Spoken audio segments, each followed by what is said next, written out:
Hey guys, providing value to customers should automatically result in customer advocacy, right? Well, not always so. To some degree, companies who are very well versed in creating advocacy are actually treating advocacy like a pipeline, and they nurture customers to become active advocates through their customer life cycle. And in fact, not only that, some of them are actually embedding the advocacy pipeline or advocacy journey or tracking advocacy in tools and software that they use. And one of those folks is Niclas Staberg. He has actually commented on one of the posts that I've done on LinkedIn. I'll share the link below, where I posted a poll to ask everybody, what tools are you using? Are you leveraging a software to track your advocates? Niclas actually offered a very comprehensive response to how their company is actually dealing with it.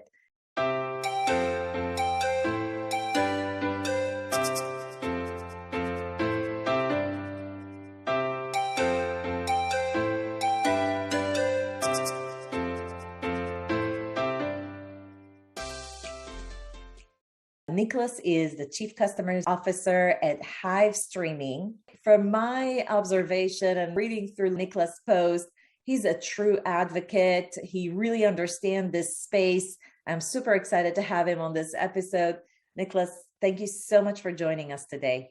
Thank you. It's very nice to be here, and thank you for the invitation. A lot of people think about advocacy as something that marketing owns or customer experience owns.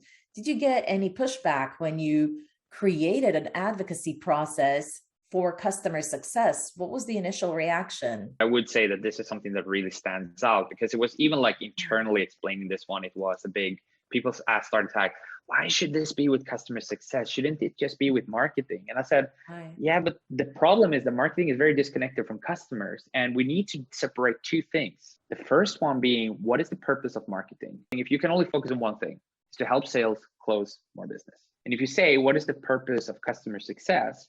It is delivering more value to customers. And that's why we say, if we would put a purpose of a story, it would be to elevate the customer experience and provide more value to the customers. And that's why we need to shift the focus and said, for us, it's advocacy, but for the customer, it's recognition. And that's why it's so extremely important that we said it needs to lie closer to customer success than it needs to do with marketing, because the purpose is not to sell more. The purpose is to elevate the customers and provide more value, because by doing that, we truly believe that this will lead to additional revenue and growth anyway, as a consequence, but it shouldn't be the goal. Niclas, what are the KPIs and goals that your team, your customer success team, has towards advocacy? Before we continue, don't forget, subscribe to our YouTube channel and smash that notification button so that you don't miss out on any new videos. We actually have a target that they need to deliver X amount of customer stories per quarter. So of course, that is individually based on their book of business. So for example, someone who has come further when it comes to developing better relationships, verifying outcomes, they will have a higher target when it comes to customer stories. And it's extremely important to be agile here and adjust it quarter by quarter, the same way that you would have a sales pipeline. You know that you have a yearly target. You also need to break it down and be agile when it comes to quarter by quarter. So we're doing this assessment as well and trying to be fair, so that it needs to feel challenging for a CSM, but at the same time, it needs to feel attainable. So is it safe to assume that your team doesn't own, on average, like 4 accounts, but more like dozens of accounts each? Correct. An average customer success manager has between 20 and 30 accounts. If you look at the average ARR, we're talking around $96,000. So they're pretty like high-end enterprise, if you put it that way. It's safe to say that they have a lot of work to do with them. Yeah, well, it makes sense then to do quarterly goals. I would say just in general, for those who are watching the videos, the more customers each of your CSM manages, the more frequent the goals could be. But if you have a very high-touch model, meaning each CSM has less than 10 accounts, the probability that they're going to have a moment of value that they can capture and translate into a success case or even an advocacy request is probably fairly low. And in that regard, you might want to do biannual goals or annual goals in general. But we definitely want to have at least one moment of value captured and one advocacy per customer wherever possible. Niclas, how does customer advocacy look like for Hive Streaming? When it comes to customer advocacy, we've tried to think about it a little bit differently. And the reason for that is that we truly believe that customer advocacy sometimes is treated very much in favor of us as a company rather than value for the customers. And we wanted to change that. We wanted to change that because we truly believe that there are stories that customers want to tell about their achievements.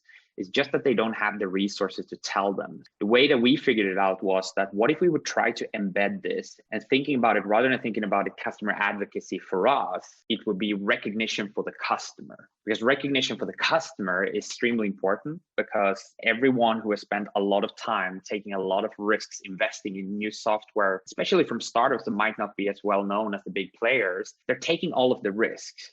But sometimes they do not get the recognition when they're actually serving the needs of their company in the best possible way. So we wanted to put this into our CS program and make sure that this is actually something that we're tracking and that we're being intentional about pursuing all the way from the start that the customer signs up, so that we keep track of what is the story that we're pursuing here. So eventually when we have a narrative that we want to tell, we can bring this back to the customer, tell this within their company, within Hive Streaming it towards all of our employees, but also within the community that they serve. So in our case, it's within the digital workplace communities. It's a very good growing community, and there's a lot of value for the customer actually bringing these stories back to the community. That's brilliant because we usually think about advocacy as value for us, for the vendor. But in fact, we can really look at it as a win-win situation and as a tool for the customer to help them tell their story, their successes with you and celebrate their achievements. And it sounds like what your team is trained to do is to have a listening for moments of value, then capture them, share them with the customer, get a mutually agreed upon story, and then share it with the community. It really helps build their careers, help them inside their own organization and getting promotions and just celebrating their achievements. Definitely. It's an interesting thing if we really think about it. We all work in professional careers, and it's true that while a company sign up for a software to serve the needs of the company to achieve a desired outcome, we also need to remember that when it comes to working in B2B, we're actually dealing with human beings. By the end of the day, there is needs that is actually for the company. There are needs for the team that this individual or your champion actually serves in. And there are also needs for the individual, that your champion specifically, that they want to achieve as well. So the way that we try to see it is really to try to serve all of these three, starting with the ones for the company, because those are the minimum viable outcomes as we refer to them as. But eventually, once you have achieved that one, there are more softer values that focus more on the needs of the individual and the team that we want to bring back to the customer as well. Because we truly believe that if we are not increasing the value over time, our services actually get more expensive because there is a certain level of value depreciation over time. So we need to be mindful about that. That's why we really care about delivering beyond just the product value. How do you know when to approach a customer for an advocacy, for press release, or even just posting something on G2 Crowd? You talk about the using a maturity scoring level as well as maybe like a health score. What are you looking for to kind of give you the test that, yeah, maybe this is the right time to approach? If you liked what you've heard so far, that's awesome. More coming in a second here, but in the meantime, I want you to click that like button so that YouTube knows that this is great content and you can start sharing it with others. To start with, I would say the stars need to align, or if we say we need to have the data, like we need to have our metrics in place in order to approach that one. And the first thing that we need to do is to look at our health score from a customer relationship point of view. Do we have the right relationships? Not only to be stuck with maybe one stakeholder, but making sure that we have actually engaged multiple champions across multiple teams. That is an extremely important fact. The second thing is obviously that we need to secure that we have actually achieved the desired outcome. So not only that we can see, oh, the customer is using our product, but also like, have you achieved the desired outcomes? Which do you feel that you have actually achieved it? And if that is the case, I would say that then we actually have a good possibility to actually approach that one. So if we have verified the outcomes, we have the right relationships in place, it's a great time to actually approach that one. So we're not always necessarily waiting to, for example, a critical event such as a renewal opportunity or something like that. Sometimes it can happen even 3 months into a new customer relationship. Unlike many companies, Hive Streaming is actually capturing this advocacy process in Salesforce. Is that correct? Yes, that is correct. A little bit unorthodox, some people might think, but we try to really make sure that our customer success manager should work in one place. And it's extremely important. When it comes to having your goals and metrics, you obviously have a dashboard where you're tracking all of the things. So the same way that a salesperson would track, how am I progressing with identifying, for example, a new opportunity, driving it through the pipeline. We try to recycle this kind of mindset, but think about it more as customer stories. It's all about then trying to really identify these customer stories as early as possible so that you actually put them on the map, because then you know what is the potential that I have of delivering customer recognition back to my book of business as a customer success manager within the following 3, 6, or 12 months, depending on what the outlook looks like. There's a lot that we have recycled from the sales process, but that we're trying to just focus on closing actually customer stories. And that's something that has been fundamentally beneficial both for our customers and for Hive Streaming. Now you're capturing all this information in Salesforce. How are you using the data to analyze it? Do you have like a dashboard for advocacy and something that you look into as a success indicator for yourself? Yes, same thing, that you would track a sales pipeline. We look at it the same way. So when we look at the health score, right? So we're trying to identify if a customer's health score is actually what we consider like healthy, or if it's green, we consider that there is an opportunity. And an opportunity can either be an expansion opportunity that, okay, the customer needs to upgrade their contract, but it could also be an opportunity to pursue advocacy. When we see those type of customers, we definitely try to identify to see, is there a story to tell here? So once again, going back to the first stage, trying to identify even if there's something to tell. And if that is the case, then of course we will definitely put it into the pipeline and start working it and qualifying it to take it through the funnel. And then obviously by doing that, you can then start analyzing to see how successful are we when it comes to converting customer stories, and then learn from that as well. Hey, Niclas, so in your post, you actually talk about capturing that process in Salesforce, and then you're really tracking the advocacy process that each customer is going through in 5 stages. What are those 5 stages?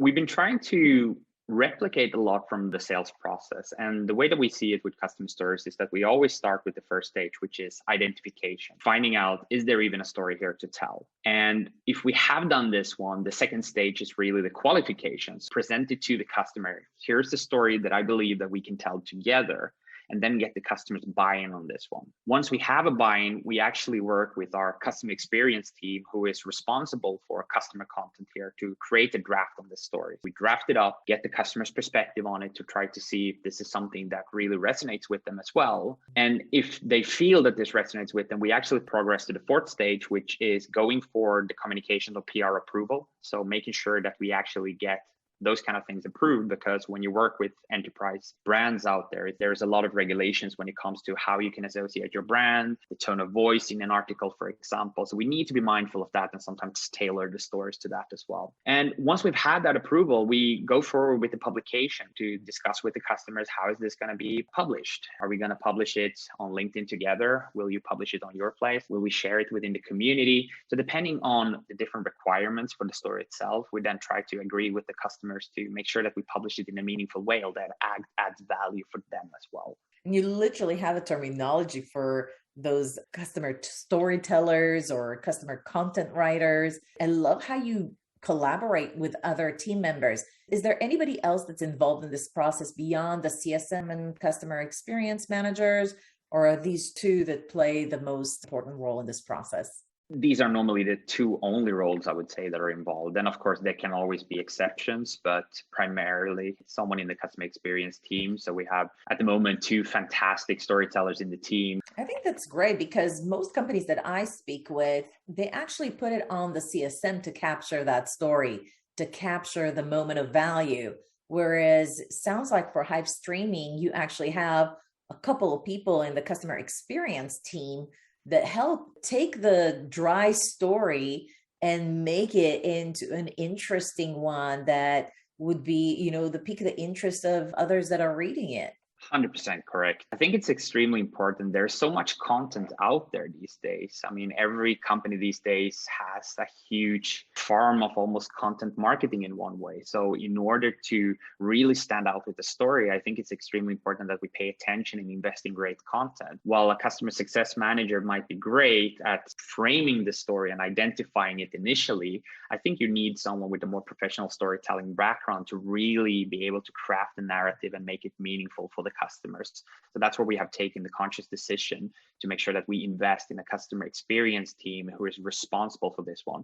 And the purpose is really to elevate the customer experience by the end of the day by providing more value back to the customer. Do you sometimes convert the customer stories to something beyond a press release? What other collateral are you expecting out of that reach out to create advocacy with customers? We have a very interesting initiative, which we run pretty much on a monthly basis. We're trying to run it on a monthly basis, which is what we call the Video Experience Chronicles, where we invite the customer to a fireside chat, to have a one-on-one conversation in a live video session where we talk to them about how they have achieved their desired outcomes as a company. So not so much focusing on our product, but more so on their company. And this is something that provides a lot of value to the customer because they get to speak in front of all of our employees. It also provides value back to our employees because they get to hear the customer stories firsthand. And I think it's something that is extremely powerful when you get the customers in front of all of your employees, not just the customer-facing teams. That's very cool because it's a quick way to just launch something. You basically need to have a Zoom or some sort of an online conference video recorded,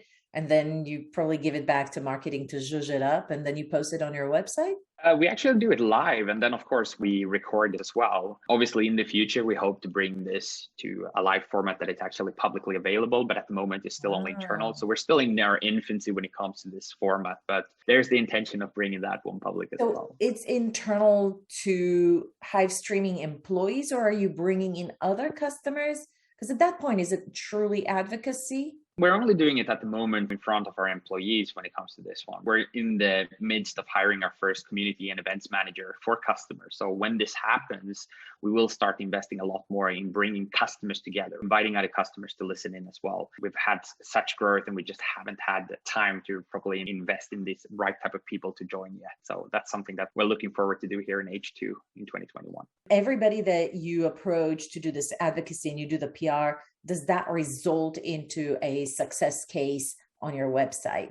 Yeah, most of them actually result in that. When we do the content, we do like a shareable format that you can actually create a PDF and share with other customers and also then on our website. So if you go to our website at the moment, you can see the likes of Adidas, ZF, Hexion, a couple of really interesting customer stories that we have created in the last couple of months, I would say. Many more are coming soon. So we always try to put them on the website, but also depending on how the customer wants to do it, we're open to explore additional formats as well. You're talking about this portion of your website where you have customers, and then this is where you have your customer stories. Correct. Okay, so what am I seeing here? So if you click on the Hive, you can see what products they use. So this is a result of your advocacy efforts. You will have this page designed with clear, what was their outcome? How did they get there? Qualifying, actually quantitative results even. What you able to achieve, quantitative results. And this is where your customer experience storytellers, the Dereks and the like, this is where they come in. They concoct this magic. Exactly. They're trying to put a little bit more of flair to the stories. As you can see, for example, on the Adidas story, you can read a little bit about how Adidas founder, how he saw, his perspective on the world, and then trying to wrap that up with the story. So well done on establishing such a great pipeline for advocacy, highlighting those insights by tracking them in Salesforce. And I really appreciate all your experience and expertise that you shared. I think one of my takeaways is that have someone on the team that's actually an expert in converting these stories. Don't put it on the CSM. I mean, the CSM can identify the right moment, the moments of value, but then after that, give some professional to actually translate it into a story. Niclas, thank you so much. Guys, if you like this video, smash that like button. Don't forget to subscribe to our YouTube channel. It really helps the channel. Don't forget to click on the notification button so that you'll be the first to hear about any new videos that we produce. Guys, I'll see you at the next video.